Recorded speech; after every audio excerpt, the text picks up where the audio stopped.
అనుమానం ఉన్న చోట సత్యం నిలబడదు. నీకు పూనిక ఉండాలి, అక్కడ ఉన్నది గుర్రం. ఇప్పుడు ఎలా నమ్ముతాడు?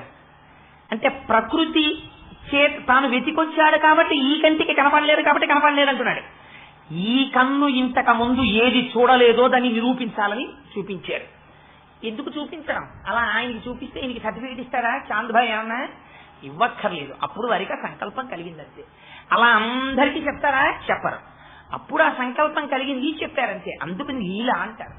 అలా కాకుండా ఇచ్చట వచ్చిన వారికి అందరికీ తప్పిపోయిన వారి గురించి చెప్పబడను అని పెట్టుకున్నాడు అనుకోండి, వృత్తి అవుతుంది. అప్పుడు వేరే ఆ స్థాయి.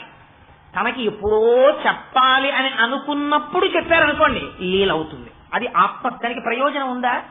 అలా గుర్రం వెతుక్కుని గుర్రం దొరికితే ఆయన పచ్చిపచ్చి ఒక పావలాయో 10 రూపాయలు ఇస్తాడు, సోడా తాగుదాం లేకపోతే రవలో తిందాం, ఆయనకి ఏమైనా కోరిక లేదు. మరి ఎందుకు చెప్పారు? మీరు ప్రయోజనాన్ని నిర్ణయించలేరు. ఇది ఈ ప్రయోజనమునకు చెప్పబడినది అని మీరు చెప్పగలరా? చెప్పలేరు. కొన్ని వారు ఆశించారా? లేదు.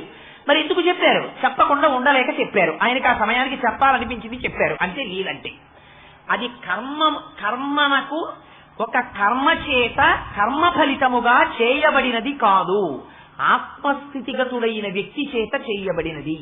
అందుకని దాన్ని లీల అంటారు. అని ఆయన ఏం చేశారు? తన చేతిలో సటకా ఉంది, దాన్ని తీసి ఆ జేబులోంచి ఒక గొట్టం తీశారు. ఒక హుక్కా పీల్చేవారు. పైకి వేషధారణ ఏంటి? ఫకీర్లు ఎలా ఉంటారో అలా ఉండేవారు. అంటే మనం సన్యాసులు అంటాం, వీళ్ళు ఫకీర్లు అంటారు మహమ్మదీయ సంప్రదాయంలో. అందులో కాస్త చిరువు వేశారంటే కాస్త పొగాకు వేశారు.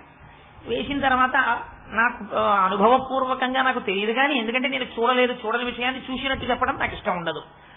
అందుకని దానికి ఏదో కొంచెం నీళ్లు తగిలిస్తారట ఆ పొగాకుకి. నేను గ్రంథపఠనంలో తెలుసుకున్న విషయం. నీళ్లు తగిలించిన తరువాత అగ్ని వెలిగిస్తారట. కొన్ని సాంబ్రాణి స్టిక్స్ ఉంటాయి, ముందు నీళ్లలో తడిపి అగ్నిహోత్రానికి వెలిగిస్తే బాగా వస్తుంది పొగ. నేను మొదట్లో మా స్నేహితుడు చెప్తే అదేంటే సాంబ్రాణి స్టిక్ ఏమిటి, తీసుకెళ్లి నీళ్లలో ముంచి వెలిగించడే కాదు అంటుకుంటుందా అన్నాను. అబ్బో కోటేశ్వరారు ఇవన్నీ ఎందుకు కానీ మీరు రేపు వెలిగించి చూసుకోండి మహాప్రభు అన్నాడు ఆయన. ఓహో ఇది కూడా సంశయాత్మ వినశ్యతి అయి ఉంటుందని పట్టుకెళ్లి నీళ్లలో ముంచి వెలిగిస్తే చాలా అద్భుతంగా వెలిగింది. అందుకని ఆయన కూడా ఏమనుకున్నారంటే బహుశా నిరూపించాలనుకుని ఉంటారు.